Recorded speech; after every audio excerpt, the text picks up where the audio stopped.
Hello, everybody out there, and welcome to Drinking on Mars Day, which is my new day for Friday. And this is episode 5 of the Drinking on Mars podcast. And we're going to be talking a little bit more about track 12, I think it is, on Drinking on Mars, the best of Robin Flynn, which is a track called Strut Like a Pimp, instrumental track by the Modernists. And we've got special guests. Robin Flynn, co-founder of the Modernists, bass player and keyboard player over the years, and Matt Jollow, percussionist and well-known raconteur and musician and man about town. Now, just to set the scene for you out there in Drinking on Mars land, which is the entire universe, by the way. I was thinking about this track. Big Score was the album that we kind of released in 2005, and this track for this week is Strut Like a Pimp, which is an instrumental, and it really kind of, it's an instrumental track, and it was like we kind of recorded it as single, and it was the first single for Big Score, and it was, I don't know, I think as a band, the Modernists were founded on this concept of Blaxploitation, and we heard one of the tracks last week, She's So Post-Structural, but I think this Strut Like a Pimp encapsulates what we were trying to do to capture that sound of Blaxploitation and funkiness and groove that influenced us. And it's it's a bit silly and a bit jokey, but it's just really fun.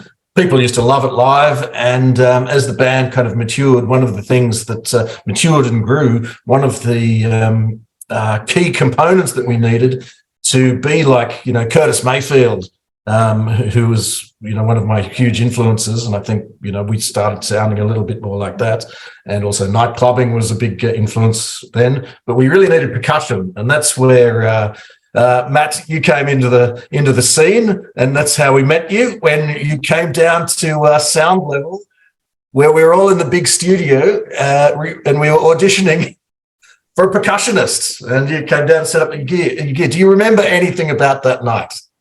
I do. It was a room full of people, and I got the gig. So I remember sitting in front of you and.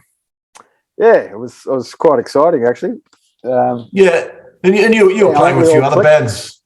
You definitely did. Can you tell us about what you were doing at the time? What else? Because you play with a lot of musicians and bands.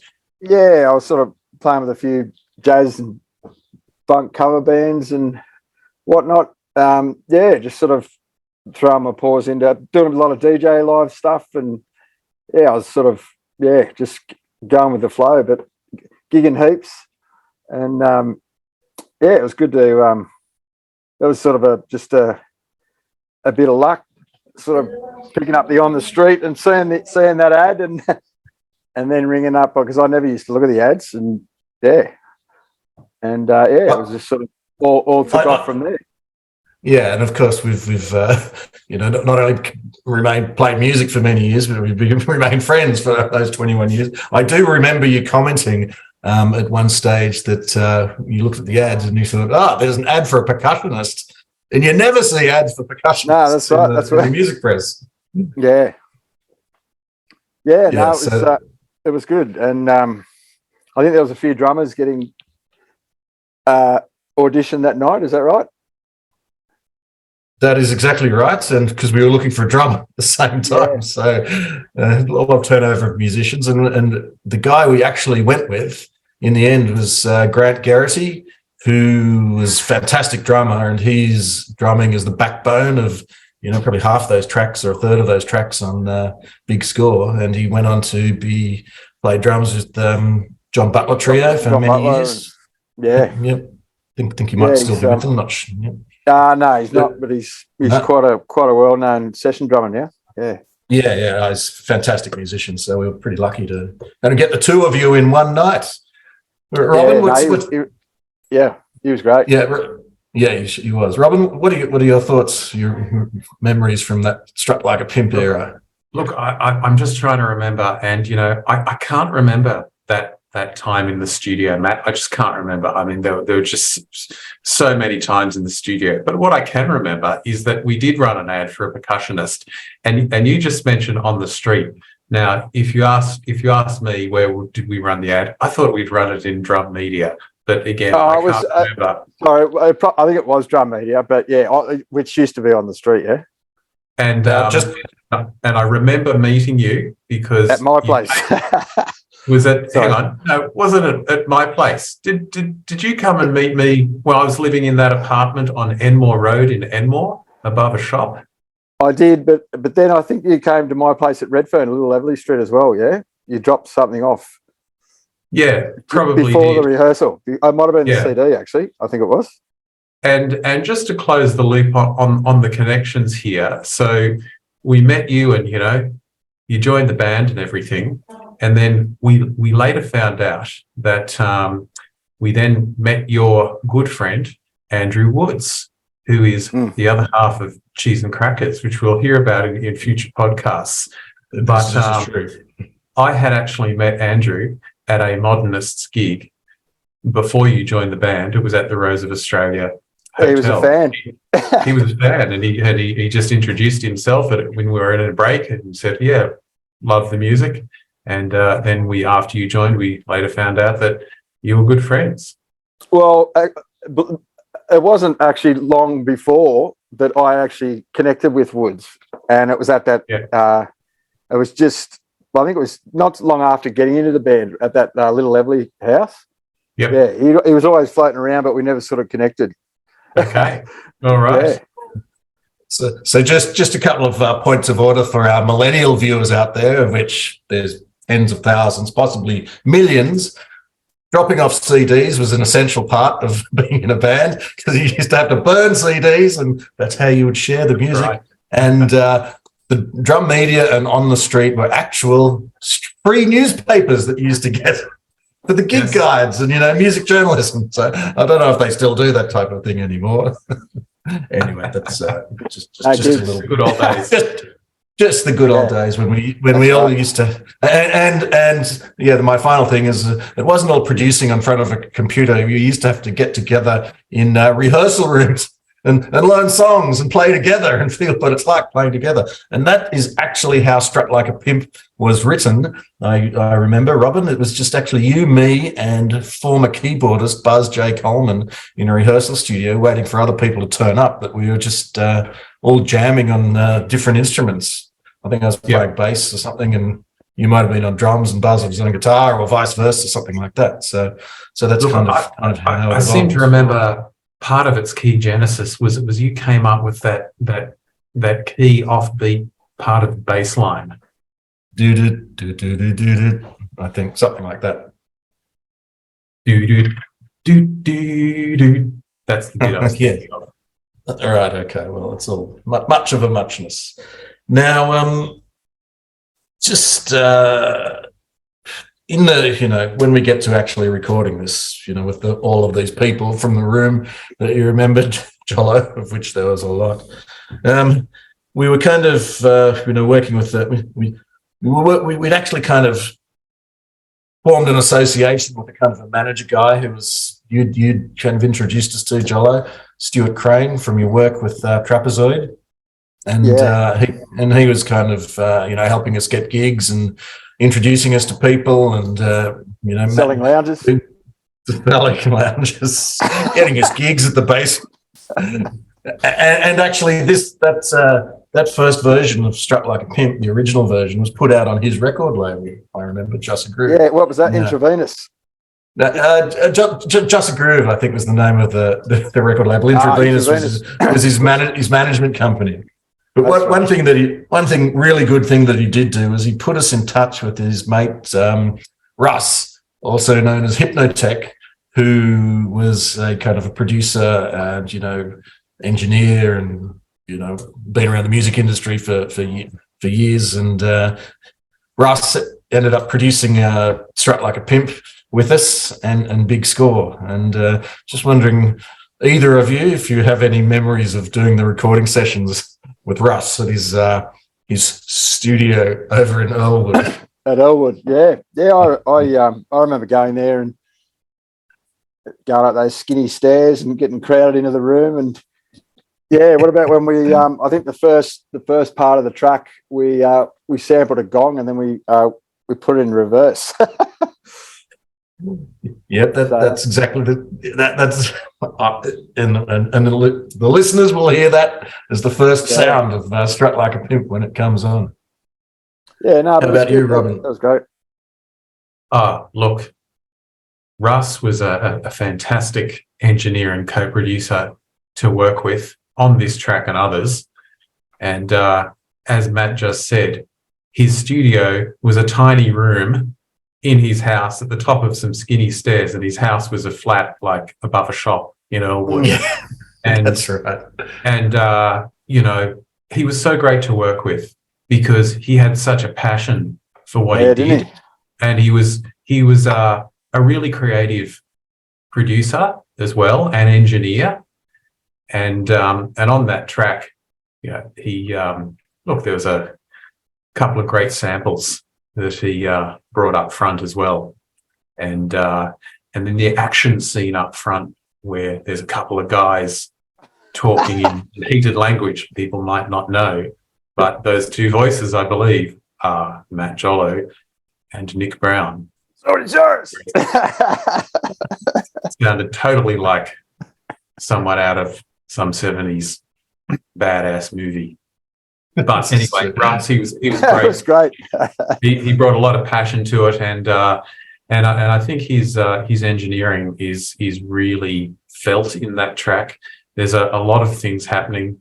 The percussion, the rhythm, some extra beats he programmed in, the horns. It's got that great funky space. Matt, maybe you could talk about the percussion a bit more. But Russ, I think, it was really key as an engineer and co-producer with us in bringing that track together. It's really cohesive and it's one of the best tracks on the Big Score album. Yeah, no, he was amazing. He blew just with his ideas. It was pulling, just like something out of a movie. Like just pulling these little samples out, and it was really cool. And he was so. It's a great song, and all of the parts, the performers are so great. He just really gave everyone a boost too. He really enjoyed other people's creativity.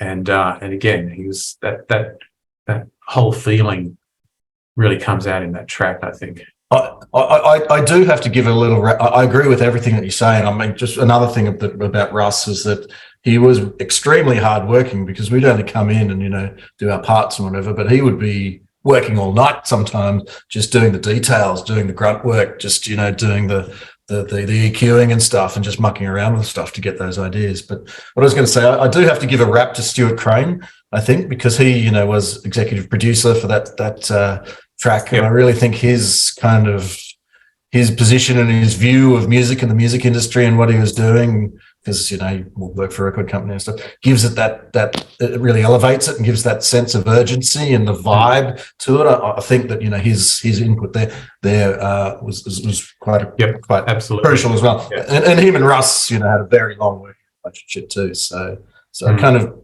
was where the sum is really greater than all of the parts. With that song, so that's pretty cool. And I was just looking at the credits.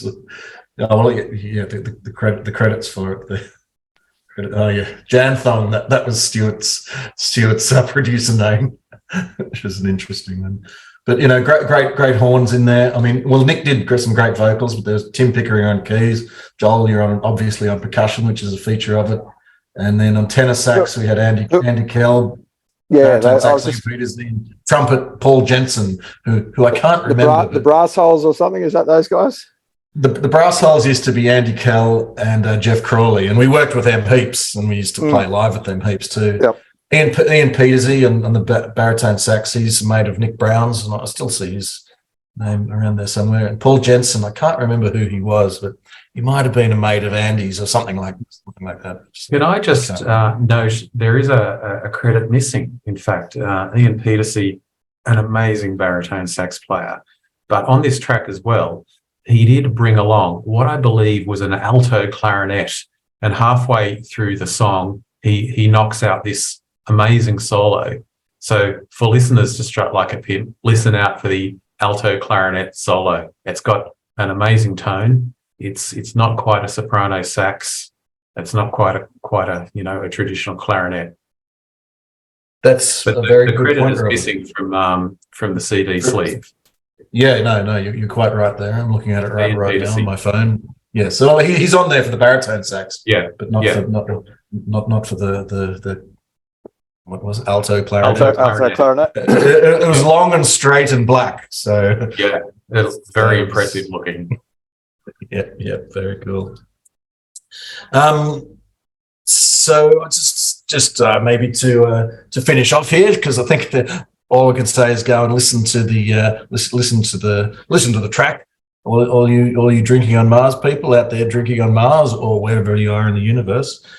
But when we went in that period of the Modernists, we had a lot of good gigs that we used to do then, because we were a very solid, hardworking band. I just wrote down some of the venues here, like Bondi Pavilion, Rose of Australia the Rose of Australia in Erskineville, Lansdowne Hotel, Basement, Golden Sheaf, Bull and Bush out at Borkham Hills. I think that's with our Alter Ego cover band. The Bourbon and Beefsteak up in King's Cross, North Wollongong Hotel.